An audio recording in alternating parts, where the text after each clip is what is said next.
one of my students, one of my adult students, maybe I can dig up the exact message he sent me. Um, but the gist of it was, I watched the concert. It was very challenging. Well, but you know what? Sometimes we have to make the audience work too. yeah, no, I think No, that's it's not fair. just about the concert being challenging for the performers. Yeah. Even though for a lot of people that music is really unfamiliar, it is good to kind of expand people's musical horizons a little bit. Yeah, definitely. I really love that PDQ Bach piece. It just cracks me up every time. It's so fun. and Now, you're and every you're time I perform it, I get a little bit more hammy oh than the last time. oh, it's so great. I I'm love I'm it. almost I'm almost there. I feel like I'm getting very close to how I'm supposed to perform I really loved it, and I loved your little shtick with the introduction. And I'm it. curious how many people who aren't familiar with PDQ Bach, I'm curious how many people will, do a little internet search and educate themselves. But I loved Yeah, your they're I gonna loved learn your some your stuff. introduction with your fake news biographical information about this fictitious composer. Yeah. I also love the juxtaposition of if I recall correctly, you opened the program with Carter, which is like kind of hardcore 20th century music. And Uh, that piece is one of his more approachable pieces, I feel like, that is true. from an audience standpoint. Yeah, And it's got this kind of, there are moments of it that have this very fanfare vibe, yeah, which is one of the reasons why enjoy it so much and also decided to open the concert with it, because it's very, yeah. it's almost, you can hear those first several attacks and double stops as kind of trumpets or French horns or whatever instrument you most commonly associate with fanfares. Totally. I hear that. I love the juxtaposition of Carter and PDQ Bach. Yeah. And I think that those pieces work really well together. And, being able to play two pieces that are contemporary music that sound totally different and explore what, the very broad spectrum of what contemporary music can be. Yeah, and that's something that I often talk about when I'm teaching classes about the history of classical music. In the 20th century, just things went off in so many different directions. So I think sometimes people have this idea in their head that they don't like contemporary music or they don't like 20th century music, but there's so much, such a wide variety. I think what a lot of people struggle with is just that their conception of what music is or what classical music is that it involves a lyrical melody and familiar chords, right? Because that's Sure. that's so much of what the mainstream canon of classical music is. So a lot of people just haven't had a chance to hear music that may be more about gesture and timbre um, and more abstract ideas. But anyways, yeah, I think your Structures. your program Yeah, is a great way for some people to maybe dip their toes in the waters of 20th century and contemporary music. definitely.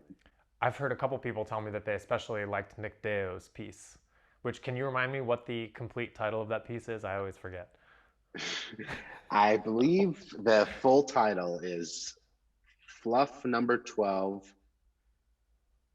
Derek drinks non dairy eggnog and runs naked through the streets.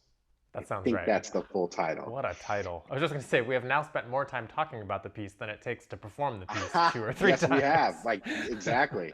And that's another thing that I do with that piece to add a little bit of a comedic element. Talk about it a lot and then play it. Right. Because the piece is like 20 seconds, 30 I seconds, think something I like that. think my record, because I used to time myself when I was the tempo indication is as fast as possible. Right. So when I was working on it consistently, um, I would time myself, and I think my record is 12 seconds. Wow. Yeah, Holy moly. Wow, and I that's think even. I overshot that by a bit when I performed it for our concert, but I don't think that takes away from the effect and the impact of the piece, as short as it is. Yeah, I don't think it was quite that short, but that would be a truly spectacular feat to witness. I could see how playing that piece as like really, really, really fast would make it even more difficult for a lot of those minor details like quarter tones and a lot of the more subtle and complex extended techniques you were talking about. It would make it even more challenging for those things to come across.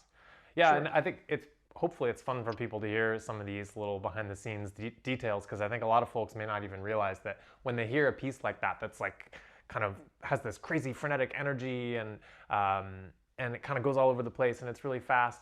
They may not realize that every little detail is very precisely notated, as kind of Yeah. chaotic as it might sound. That performers like us actually like work really hard to get every little detail that the composer notates. Even if some of those details are asking a bit too much, I still go for it. Yes, yeah, no, you always want to commit, do the best you can, but then it's always frustrating when I'm sure you've had this experience too. Sometimes a composer writes this score that's like very, very specific and very complex, and you work really, really hard to get it, and then it turns out that they aren't necessarily as wedded to like those exact details as you thought they were, and they were just So kind of many going for times. this general effect. Yeah, so many times. That can be frustrating. Well, my program is maybe this is a good juxtaposition for folks who may have been a little challenged by your program of 20th century and contemporary music. Like you, I mostly perform that kind of music, but for my program, I actually focused on obscure composers from the 19th century. So definitely a nice contrast there. Yeah.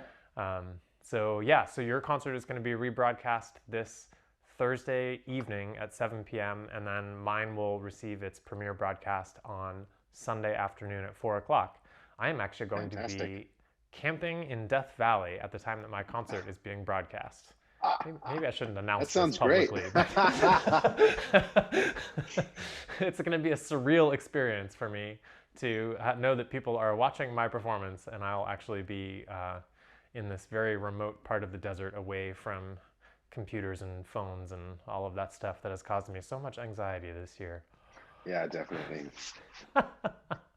Well, hey, thank you so much, Derek, for doing this. And thanks again for being a part of this. I really enjoyed your performance. I know other people have as well. And looking forward to having you come out and perform on the concert series in person sometime soon when that's possible. Yeah, that would be wonderful. Thank you, Danny.